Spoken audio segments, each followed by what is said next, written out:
இந்த கமெண்ட்டுக்கு ரிப்ளை பண்ணிடலாம். இந்த ப்ளவுஸை வச்சு நான் ஒரு ப்ளவுஸ் தைக்க போகிறேன். இந்த ப்ளவுஸ் அளவுக்கு வந்திருக்கப்போ இப்படி போட்டு பார்த்தாலே தெரிஞ்சிடும். பேக்கோட நெக்கோட அகலம் இருக்குல்ல, இது வந்து இப்படி மடித்தோன்னா இங்கே இருக்குது, ஃப்ரண்ட்டுக்கு வந்து இங்கே இருக்குது, ஒரு 1/2 இன்ச்சு வித்தியாசம் கண்டிப்பாக இருக்குது. தெரியுதா? இது இங்கே இருக்குது, இது இங்கே இருக்குது. அப்போ நம்ம என்ன பண்ணுவோன்னா, பேக்கு வச்ச கழுத்தோட அகலத்தையும் நீளத்தையுமே பார்த்துட்டு ஃப்ரண்ட்டுக்கு கழுத்தோட நீளத்தை மட்டும் தான் சரி பண்ணுமே தவிர இந்த அகலத்தை சரி பண்ணாமல் தைச்சிருவோம். அப்போ என்னாவும் உங்களுக்கு ஃப்ரண்ட்டில் லூஸ் அடிக்கும். அப்போது வெட்டும்போது என்ன பண்ணணும்னா, இந்த அகலம் இருக்குல்ல, இந்த அகலத்தை ஃப்ரண்ட்டில் பண்ணும்போது நீங்கள் வந்து டக்குன்னு இந்த அகலத்தை கம்மி பண்ணி ஷோல்டர் மார்க் பண்ணுறது கஷ்டம். எல்லாமே சேம் பேக்கை வச்சு இந்த ஷோல்டரு இதெல்லாம் மார்க் பண்ணிட்டு எல்லா வேலையும் முடிச்சுட்டு லாஸ்ட்டாக இந்த இடத்துல வரும்போது ஸ்கேலை வச்சு காமிக்கிறேன். இந்த மாதிரி ஒரு பி மாதிரி ஒரு கட், ஒரு 1/2 இன்ச் மட்டும்.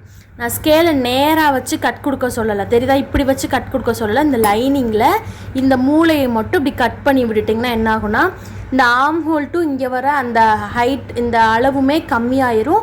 ப்ளஸ் கழுத்துலேயுமே உங்களுக்கு லூஸ் அடிக்காது. இப்போ என்ன வரும் அப்படின்னா, இதே அளவுக்கு நான் வச்சு தச்சு போட்டேன்னா உங்களுக்கு ஒரு மாதிரி லூஸ் அடிக்கும். இந்த இடத்துல மட்டும் கொடன்னு இருக்கும், இங்கேருந்து இங்கே வந்து லூஸாக இருக்கும், சுருக்கமாக இருக்கும். அப்போ என்ன அர்த்தம்னா, முன் பக்கத்தில் கழுத்தோட அகலத்தை கம்மி பண்ணணும். இதை கொஞ்சம் உள்ளே கொண்டு வரணும், இப்படி வெட்டி விடணும், அவ்வளோதான்.